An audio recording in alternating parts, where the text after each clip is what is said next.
తిరుపూర్లో జరిగిన సంఘటన ఇది. ఆ రోజు ఆగస్టు 23, 2009 తిరుపూర్లో అప్పటి చీఫ్ మినిస్టర్ వస్తున్నారని పోలీసులు ఫుల్గా సిటీ మొత్తం హడావిడి చేస్తున్న టైం అది. ప్రజలని కంట్రోల్ చేయడానికి పోలీసులు చాలా గట్టిగానే ట్రై చేస్తున్నారు. అండ్ చీఫ్ మినిస్టర్ తన ప్రోగ్రామ్ ముగించుకొని వెళ్ళిపోయారు. అండ్ పోలీసులు కూడా వాళ్ళ పై ఆఫీసర్స్ ఎవరికైతే ఉన్నారో వాళ్ళకి రిపోర్ట్ చేసి ఇక ఇంటికి వెళ్ళిపోదామని అనుకుంటున్నారు. అప్పుడే ఒక మహిళా కానిస్టేబుల్ మిస్ అయింది అని గుర్తించారు. అప్పుడు టైం రఫ్గా రాత్రి 9 గంటలైంది. ఇప్పుడే పోలీసులకి టెన్షన్ మొదలైంది. ఆమెకు ఫోన్ చేస్తే ఎలాంటి రెస్పాన్స్ లేదు, బంధువులకి కాంటాక్ట్ అయినా అక్కడికి కూడా రాలేదు అని చెప్పారు. బందోబస్తుకు వచ్చిన మహిళా పోలీస్కే సెక్యూరిటీ లేదా అనే క్వశ్చన్స్ చిన్నగా అయినా సరే మొదలయ్యాయి. పోలీసులు గట్టిగా వెతికారు, చిన్న ఆధారం కూడా దొరకలేదు. పోలీసే మిస్ అవడం, అందులోనూ ఒక మహిళా కానిస్టేబుల్ మిస్ అవడంతో పోలీస్ డిపార్ట్మెంట్ మొత్తం కదిలిందన్నమాట. సీరియల్ హంతకులు ఎక్కడో ఫారిన్ కంట్రీస్ లోనే ఉన్నారు. ఈవెన్ మన భారతదేశంలో అతి ముఖ్యంగా సౌత్ ఇండియాలో కూడా ఉన్నారు. అలాంటి ఒక వ్యక్తే తమిళనాడులో కూడా ఉన్నారు. అండ్ కనపడకుండా పోయిన ఆ పోలీస్ కానిస్టేబుల్ ఎవరైతే ఉన్నారో ఆవిడ పేరు జయమణి. ఛానల్ సబ్స్క్రైబ్ చేయండి, రిటెన్షన్ ఉంటుంది. అలాగే లైక్ చేయండి, ఎక్కువ మందికి రీచ్ అవుతుంది. అలాగే మీ ఒపీనియన్స్ కూడా కమెంట్ చేయండి. సో స్టోరీలోకి వెళ్ళిపోదాం. రోజులు గడిచాయి, ఎలాంటి ఆచూకీ దొరకలేదు. 19th September 2009 సాలెం డిస్టిక్ లో కోయంబత్తూర్ పోయే హైవే పక్కన పొదల్లో దారుణంగా హింసించి చంపబడిన ఒక అమ్మాయి మృతదేహం దొరికింది. దాన్ని ఐడెంటిఫై చేశారు. ఆ మృతదేహాన్ని ఆవిడ ఎవరో కాదు, కనపడకుండా పోయిన కానిస్టేబుల్ జయమణి అనే తెలిసింది. 3 వారాల క్రితం కనపడకుండా పోయిన ఆవిడ మూడు వారాల తర్వాత మృతదేహంగా కనిపించింది. అటాప్సీ రిపోర్ట్లో ఏమి తెలిసింది అంటే ఆమెను చాలా తీవ్రంగా లైంగికంగా దాడి చేసి దాని తర్వాత అత్యంత కిరాతకంగా చంపేశారు అని అటాప్సీ రిపోర్ట్ చెప్పింది. వెంటనే పోలీస్ డిపార్ట్మెంట్ హంతకుడిని పట్టుకోవడానికి నడుం బిగించింది. ఆవిడ మృతదేహంపై ఉన్న ఫింగర్ ప్రింట్స్ తో వాళ్ళ ఆల్రెడీ పోలీస్ రికార్డ్స్ లో ఉన్న క్రిమినల్ ఫింగర్ ప్రింట్స్ తో క్రాస్ చెక్ చేశారు. బట్ ఎలాంటి ఉపయోగం లేకుండా పోయింది.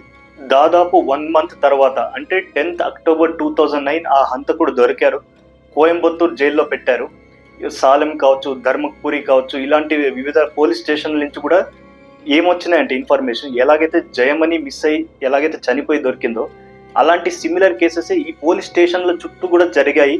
ఆ అన్ని పోలీస్ బ్రాంచెస్ నుంచి వస్తున్నారు ఇతన్ని ఇన్వెస్టిగేట్ చేయడానికి కోయంబత్తూర్ జైలుకి. ఆ సీరియల్ హంతకుడి పేరు సైకో శంకర్. అసలు పేరు ఎం జయశంకర్, బట్ పోలీస్ రికార్డ్స్ లో సైకో శంకర్ అనే ఉంది. అతను పుట్టింది సాలెం డిస్టిక్ లో ఒక మారుమూల గ్రామంలో. అతను చదువుకున్నది 12th standard వరకు చదువుకున్నాడు. ఆ తర్వాత ఒక ట్రావెల్స్ కంపెనీలో క్లీనర్ గా జాయిన్ అయ్యాడు. తర్వాత డ్రైవింగ్ నేర్చుకుని ఒక లారీ డ్రైవర్ గా మారాడు. అది హైవేల మీద ప్రయాణం, అడ్డు అదుపు ఏదీ లేదు. అండ్ మర్చిపోకూడదు, వాడొక కామాంధుడు. లారీ డ్రైవర్ అవడం వల్ల వివిధ రాష్ట్రాల్లో ట్రావెల్ చేశాడు అతను. కాబట్టి అతనికి తెలుగు కావచ్చు, కన్నడ, తమిళ్, మలయాళం, మరాఠీ, హిందీ ఇలాంటి భాషలని ఫ్లూయెంట్ గా మాట్లాడడం తనకి చాలా బావచ్చు. ఒక లారీ డ్రైవర్ గా డాబాలలో భోజనం చేయడం సర్వసాధారణం. అండ్ అందులో భాగంగానే ఆ డాబా చుట్టుపక్కల అక్కడక్కడ కొన్ని గ్రామాల్లో డాబా పక్కన ఏ కుటుంబ ఆధారం లేని మహిళలు ఈ ప్రాస్టిట్యూషన్ పని చేసుకొని వాళ్ళ లైఫ్ కొనసాగిస్తున్నారు.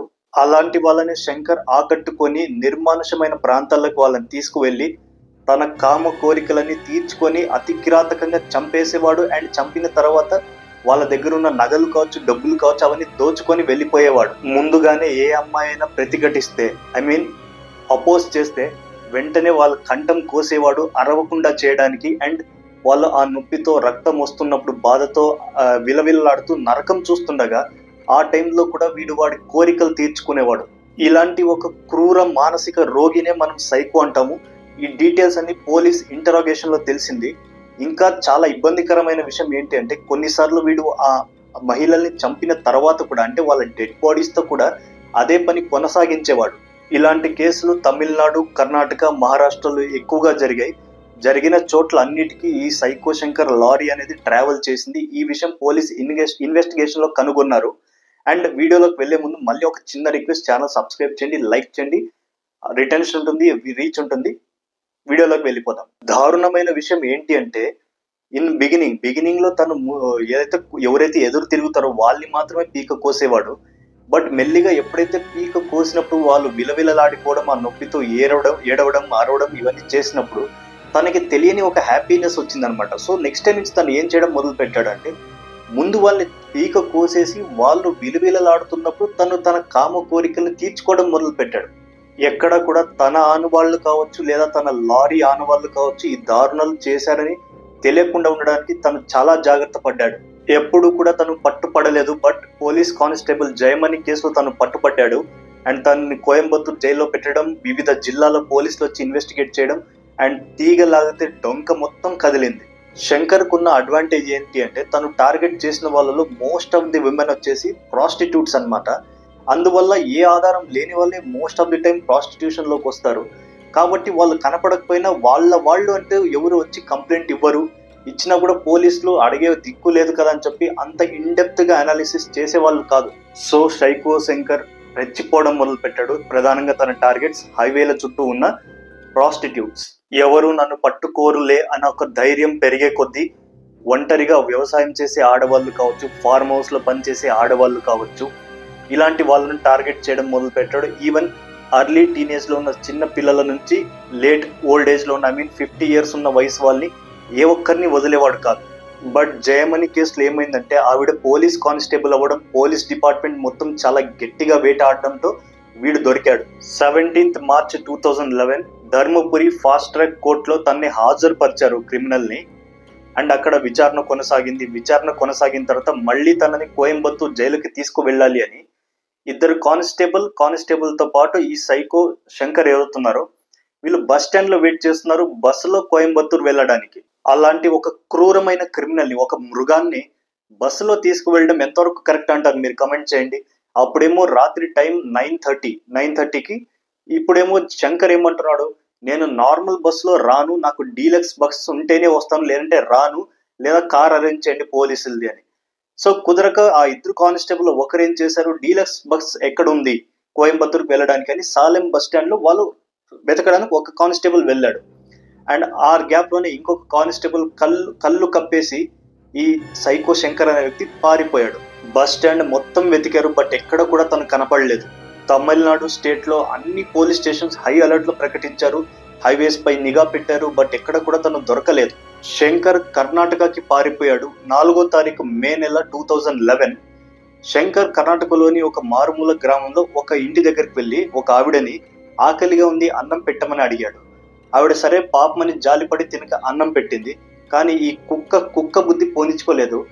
కామంతో ఆవిడ చెయ్యి పట్టుకొని లోపరుచుకోవాలని ట్రై చేశాడు. కానీ ఆవిడ వెంటనే విడిపించుకొని చాలా గట్టిగా అరిచింది. పక్కన పొలంలో పనిచేస్తున్న ఆమె భర్త అలాగే మిగతా గ్రామస్తులు వచ్చి తుక్కు కింద కొట్టారు ఈ సైకో శంకర్ ని. అండ్ కొట్టిన తర్వాత చిత్రదుర్గ పోలీస్ స్టేషన్ లో ఇతన్ని అప్పచెప్పారు.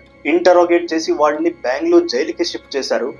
1st September 2013 తను ఏదైతే జైల్లో ఉన్నాడో ఆ జైల్లో వార్డెన్ కావచ్చు, మిగతా సిబ్బంది ఎప్పుడైతే షిఫ్ట్లు మారుతున్నారో సరైన టైం అని చూసి ఒక వెదురు బొంగు కట్టె ఆల్రెడీ తను రెడీ చేసి పెట్టుకున్న ఆ కట్టెను వాడి గోడ దూకి తను పోలీసుల నుంచి కూడా పారిపోయాడు. వాడు తప్పించుకున్నాడు అన్న వార్త బయటకు వచ్చింది. మహిళలలో ఆందోళన మొదలైంది. ముఖ్యంగా ఏ మహిళల వల్ల అయితే వాడిని అరెస్ట్ చేశారో ఆ మహిళల ఫ్యామిలీస్ ఏదైతే ఉన్నాయో వాళ్ళకి ఇంకా కంగారు పట్టుకునింది. వాడు ఆ జైల్లోంచి తప్పించుకోవడానికి వార్డెన్, జైలరు అలాగే ఈ యొక్క 4 సిబ్బంది హెల్ప్ చేశారని విచారణలో తేలింది. అండ్ ఆ సిబ్బంది మొత్తాన్ని సస్పెండ్ చేసి పడేశారు. 4 దక్షిణాది రాష్ట్రాలలో తన ఫొటోస్ బహిరంగంగా అంటించడం మొదలు పెట్టారు. అండ్ రాష్ట్ర బార్డర్స్ లో ఎక్కడైతే డాబాలు ఉన్నాయో, హాస్పిటల్స్ ఉన్నాయో వీటన్నిటిపై కూడా నిఘా పెట్టారు. ఇదే కేసులో ఇన్వెస్టిగేషన్ లో భాగంగా పోలీసులకి తెలిసింది ఏంటి అంటే ఈ సైకో శంకర్ జైల్లో ఉన్నప్పుడు ఒక ఖైదీతో మాత్రం ఎక్కువగా మాట్లాడేవాడంట, చాలా క్లోజ్ గా ఉండేవాడు. ఆ ఏ ఖైదీతో అయితే తను చాలా క్లోజ్ గా ఉన్నాడో ఆ ఖైదీ తన శిక్షాకాలం ముగించుకొని జైలు నుంచి వెళ్ళిపోయాడు. అతను వెళ్ళిపోయిన తర్వాతే ఈ శంకర్ అనే వ్యక్తి ఎస్కేప్ ప్లాన్ చేశాడు. శంకర్ తో క్లోజ్ గా ఉన్న ఆ ఖైదీ ఏదైతే ఎక్స్ ఖైదీ వెళ్ళిపోయాడో అతనిపై పోలీసులు నిఘా పెట్టారు. అండ్ ఆ నిఘా పెట్టడం వృధా అయితే అవ్వలేదు. శంకర్ అతనికి కాల్ చేసి నాకు ఒక బైక్ అరేంజ్ చేయమని అడిగాడు. శంకర్ ఎక్కడ ఉన్నాడో అడగమని సూచించారు పోలీసులు అతన్ని.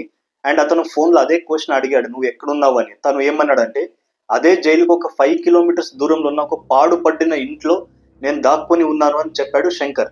6th September 2013 సైకో శంకర్ ని అరెస్ట్ చేశారు పోలీసులు.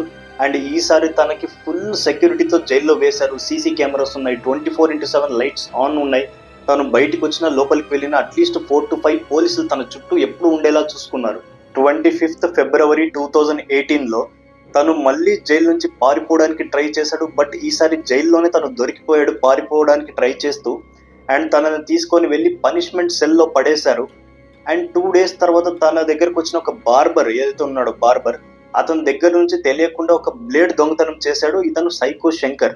27 February 2018 తెల్లవారుజామున 2 గంటలకి ఆ సైకో శంకర్ అనే వ్యక్తి అదే బ్లేడ్తో తన కంఠం తనే కోసేసుకొని చనిపోవడానికి ట్రై చేశాడు. ఎప్పుడైతే జైలర్ రొటీన్గా వచ్చి చెక్ చేస్తుంటారో తనని చూసి వెంటనే హాస్పిటల్కి తీసుకెళ్లారు. తను నెక్స్ట్ డే మార్నింగ్ 5 AM తన ప్రాణాలు వదిలేశాడు. అప్పటికే తనపై అఫీషియల్గా 30 మానభంగం కేసులు, 19 హత్య కేసులు ఉన్నాయి. అది కాకుండా వివిధ దోపిడీ కేసులు కూడా తనపై ఉన్నాయి. ఒక సీనియర్ క్రైమ్ జర్నలిస్ట్ ఎక్స్పర్ట్ ఏమన్నాడు అంటే, ఈ సైకో శంకర్ అనే వ్యక్తి కనీసం 200 మహిళలపై లైంగిక దాడి చేసి ఉండొచ్చు ఖచ్చితంగా. ఎందుకంటే తను చేసినవన్నీ హైవేలో కావడం వల్ల ఏ పోలీసులు లెక్కలోకి రాలేదు, లైమ్ లైట్లోకి రాలేదు. తను కూడా టార్గెట్ చేసింది ఒంటరి మహిళల్నే కాబట్టి వాళ్ళ తరపున వచ్చి చెప్పేవాళ్ళు లేరు కాబట్టి తను ఒక అనాలిసిస్తో అట్లీస్ట్ 200 మెంబర్స్ని టార్గెట్ చేస్తుంటాడు అని ఆ జర్నలిస్ట్ చెప్పారు. ఇది ఒక రియల్ స్టోరీ. ఈ స్టోరీ నుంచి మనం తెలుసుకోవచ్చు ఏంటి అంటే, మహిళలు అనేవాళ్ళు ధైర్యంగా బయటకు వెళ్ళాలి. బట్ బయట వెళ్ళాక తెలియని మనిషి ప్రతి ఒక్కరిని అనుమానంతోనే చూడాలి. అనుమానంతో చూడడం ఏమాత్రం తప్పు కాదు. ఎందుకంటే సేఫ్టీ అనేది చాలా కరువైపోయింది మన దేశంలో. అలర్ట్గా ఉండాలి. అట్ ద సేమ్ టైం స్వేచ్ఛలో కూడా కాంప్రమైజ్ అవ్వకూడదు. ఈ రియల్ స్టోరీ విన్నాక మీకేమనిపించింది కమెంట్ చేయండి. అలాగే ఛానల్ లైక్ చేయండి, ఛానల్ సబ్స్క్రైబ్ చేయండి, వీడియో లైక్ చేయండి, రీచ్ ఎక్కువ ఉంటుంది. Thank you.